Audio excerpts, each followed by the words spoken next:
It's about building something, changing the world. Like it's not like changing the world, but changing the world the way a specific old-fashioned industry works today. It's working with my team. Like every day there are new challenges. Every day there are new success or failures.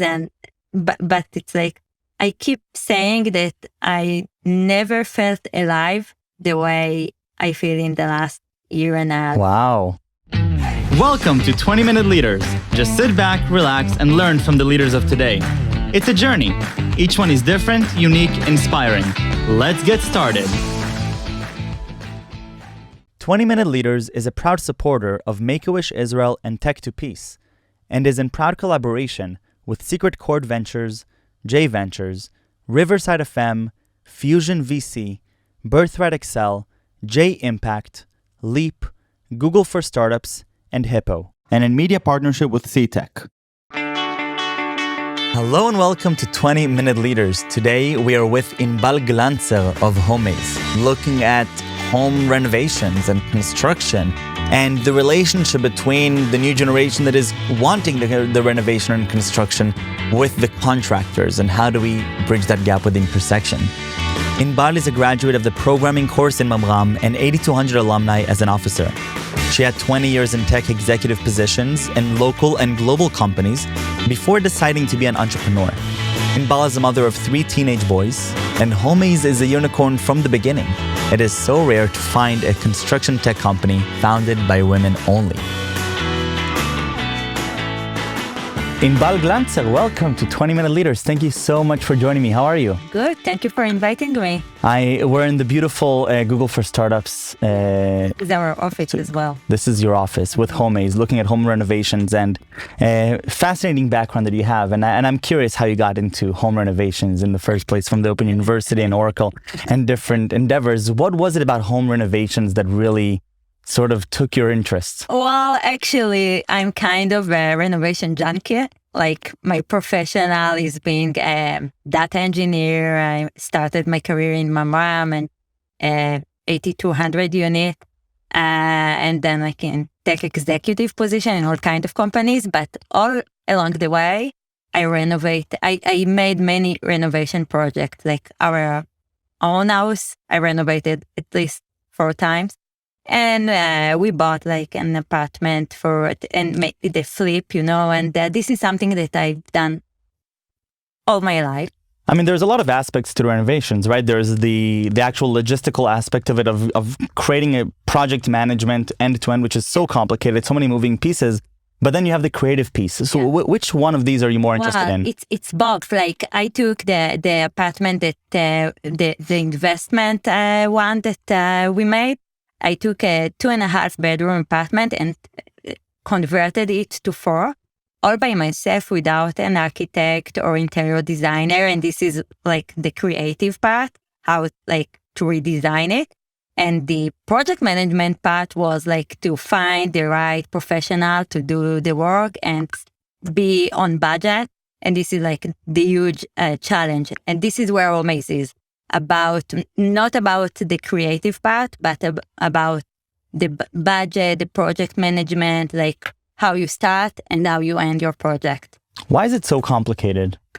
Because there are many moving parts in this kind of projects, and there are many surprises. Like, usually you don't know what is going on behind the tiles, for example, and then once you remove the tile, you said, okay, we have to replace the plumbing at all. And so I'm categorizing that as unexpected events along the way, this ability of this element of unpredictableness and ability to pivot and to change as you're going through the project. Exactly. And it's also about the professionals that are managing these projects. Most of them, like, they have their own knowledge, and even if it's like they have 20 years of experience, which is like a lot of time to be a professional in this field. This industries keep changing, and they if they are not on pace and they don't learn and really learn their business, and most of them don't. They don't know how to estimate correctly. and to predict what's going on in this project. So this is like another way that brings you to the project many surprises, and you end with like a significant deviation on budget and time. Sure. Take me back to the inflection point of where Homaze starts, right? So you're already well into your career and you're thinking about all the different things that you can do, and you choose to start Homaze. So obviously you're excited about renovations and you've taken a lot of these projects yourself, but there is a gap between doing these independent projects and starting a whole company and dedicating yourself to a 10-year journey on this world. Yeah. What was it really that said, you know what, I'm doing this? Well, my co-founder, Nama, she's an architect. And we are very good friends, like for many years. And she came with that idea. And it was at the beginning of COVID, like about April 2020, I think. Yeah. So she came with the idea, and it was like, I want to do that. It's like, I have to do that. It really surprised me, because until that moment, I was in a progress of becoming like an executive manager, right? In huge companies, and I wasn't ready for this kind of change. So I wanted to do that, but at the beginning, I was like, okay, I really want to do that, but I'm not going to do that. Like, it's not responsible. There is COVID. I have kids. I don't know. Like not going to have salary for years. So she started with another co-founder, and then I felt like a huge miss. Interesting. And I thought, come on, why didn't you take this challenge? So you did. So when you first said no, it wasn't from a lack of interest or a lack of excitement. It was more of, life's getting in the way. We have all these reasons of stability and COVID and, in the mortgage and all that. Yeah. Yeah. So try, I have to reiterate on this feeling of what made you then go back and say, no, I actually want to do this. Well, after about a month, her co-founder, there was something personal in his life, and he decided that he can't take this like a journey. Mm-hmm. And she was back to the beginning. And that was the moment that I told her, I'm in. I want to do that, because I felt like how I missed something big, an opportunity to do something else. And I'm not like, I was at the beginning of my 40s, and like, this is my time to do that. And I want to do it with you. And that was the moment that we decided that we are going on that. And was she already on the route with Homaze, already with sort of the idea and? Yeah, well, it's already changed. We sure. a pivot at the beginning. It was a marketplace for homeowners to find their to find the contractors for their projects. Like, it was from our personal pain. But when we started working with contractors, we found out that they are way behind in technology point of view. So we understood that, first of all, we are going to provide them a very good solution that fits their lifestyle and the way they think. Maybe in the future, we will get to the marketplace. I love it. So let's do a deep dive into the way that contractors today do these home renovations and the way that they get their estimates, the way that they plan. You need to prioritize, obviously, which features you're building out and what are the most important issues. So what was your understanding after this pivot as to what are the most critical issues in the pipeline or the life cycle of these projects? Well, it is based on really main two uniqueness points that we provide them. The first one, and the most important one, that we are based on data. Like, you are not alone anymore. It's really a lonely business being a contractor. It's like... Because they don't share information? Yeah, they don't share. They don't have where to take this information. They don't know what are market benchmarks, sure. How is the competition. It takes them a lot of time to build an estimate, to all together all the parts and make sure they didn't forget anything. Sure. And they're also like... other factors that impact pricing or timeline of a project that are not related to the renovation at all. Like what kind of elevator in this building? Is it a service or passengers elevator? This is something that changed the way they work, the way they can like use this elevator. So we are taking all the data from the market, external sources, and of course, internal proprietary data, and provide them like real-time insights about what's going on market, in this building, in this area, what is the suggested price to do this specific work. And it's, and like we guide them through the process. Okay, you're going to renovate 1 bathroom, 1 kitchen. This is what you should make sure you not forget. Is there a heavy plaster wall, 2 layers of flooring, all this kind of data and with the market benchmark. So this is one point. The other one is about the process. Currently, it's a broken process. Like you meet a customer, you're in a site meeting, you write your notes, and then you go back to your office. You need to find this time to build the estimate. You're working on your notes. You find out that you forgot to ask something. You didn't notice something. Now you're looking for the homeowner to ask the question. It takes a lot of time. The way we build our solution, it's like you are in this meeting, you write down directly in the app, like this is what should be done, tick, tick, tick. And once you finish the meeting, you already have a proposal ready to share with the customer, or at least as a draft, everything is inside, and you can work on it. So I'm hearing 2 different main benefits here. One is sort of this benchmarking idea of how do we get the best practices from the market, and we take a lonely business and a solo job and we turn it into now sort of a sharing idea of they don't necessarily have to communicate with other contractors, but they can communicate with an entity that represents the benchmark for the other contractors. Yeah. On the other hand, you're saying, well, there's this whole organizational piece of it where today it's very archaic. They're taking notes on these different notebooks and different platforms.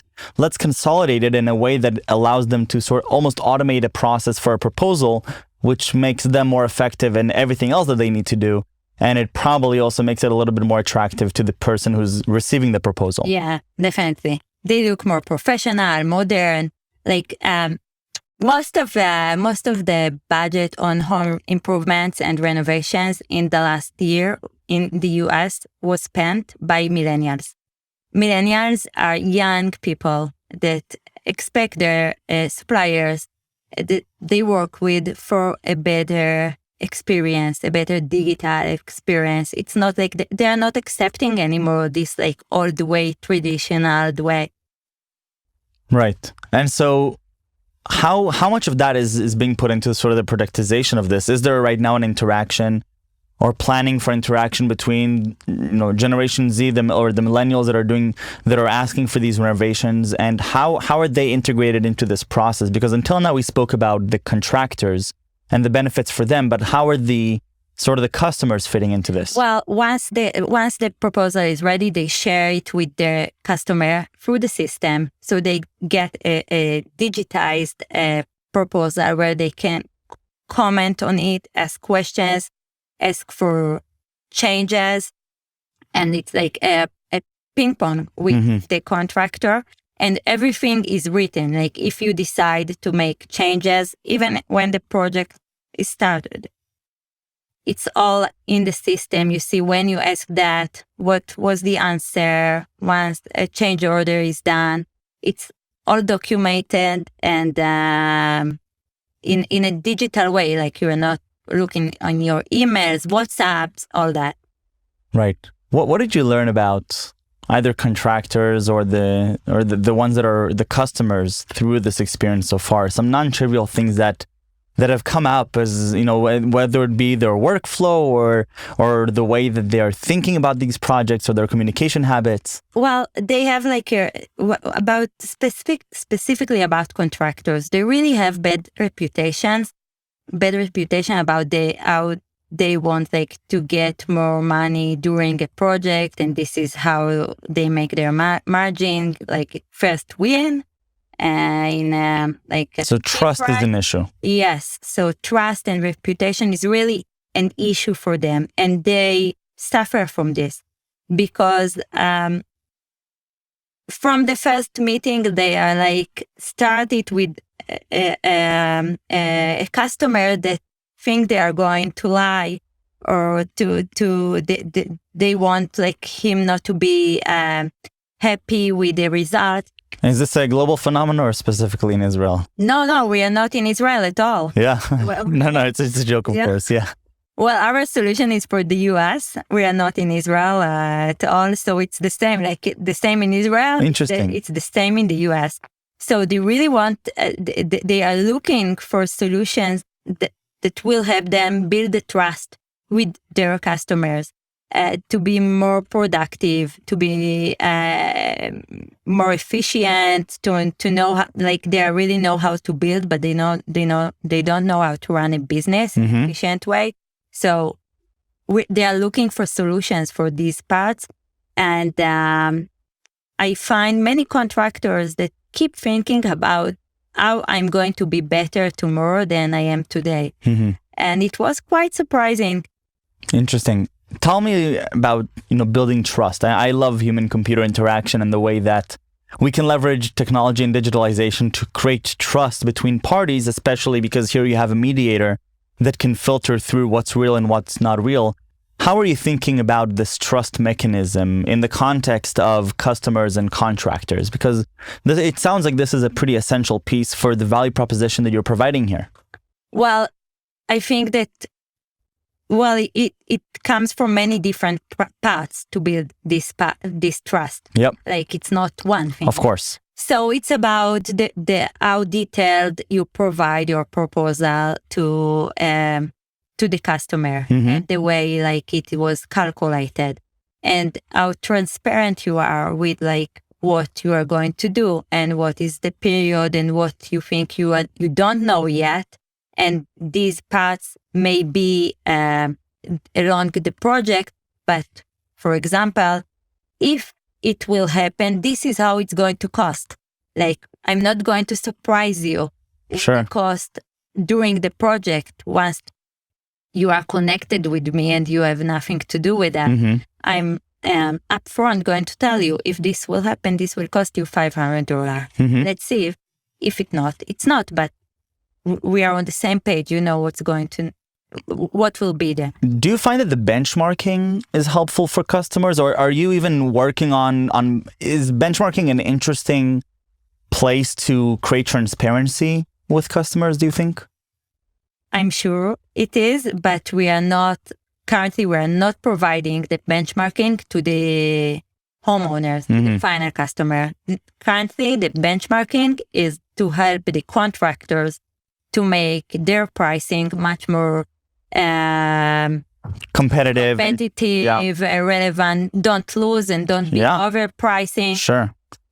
So in the future, like the way we build our solution, we want to be the standard. Sure. In a way that the customer, the homeowner, will ask for a pricing his project with Homaze, because they will know this is like with a market benchmark, and it's reliable and it all is very detailed. So this is where our vision is going. I love it, Inbal. This was so wonderful, but I'm left with the most important question. Why are you so excited about Homaze? Why do you wake up with energy? Running a startup is difficult as it is. And where is sort of this passion coming from? Wow, it's like, and it's really difficult, and it's like a huge effort. I work, about 18, 19 hours a day. That's it? No. And I travel a lot to the US because this is where our business is. And, sure. And they have 3 children. It's not easy. But it's about building something, changing the world. Like, it's not like changing the world, but changing the world the way specific all fashion industry works today. Everything is manual, and really help these professionals to be better, and in this way help the homeowners. It's working with my team. Like every day there are new challenges. Every day there are new success or failures, and but it's like I keep saying that I never felt alive the way I feel in the last year and a half. Wow. That's a big statement. Yeah, it's a big statement. Like I'm full with motivation to do that. Like I wake up and that's it. Once I open the computer, I don't remember anything else I should do. Like incredible. Incredible. I think that's pretty much the feeling that probably every person wants to get to in their life. And so I think that's an incredible answer. And Inbal, best of luck with Homaze. It sounds wonderful. Thank you for spending your time here with me. Best of luck with digitizing a really old-fashioned industry. The conversation about trust, I think, is particularly interesting, especially for me on a human-computer interaction basis. And really what you're doing here also, you're mentioning we're bridging gap between generations. We have the contractors on one side, let's put them on the older generation side. And then we have the new millennials and Generation Z, which I didn't realize they are the proponents of today's real home improvement industry. And so how do we leverage technology to bridge that gap? I think that's really, really fascinating. Yeah. And thank you very much for being here. Thank you very much for inviting me. It was fun. Thank you. My first podcast. It was amazing. Thank you.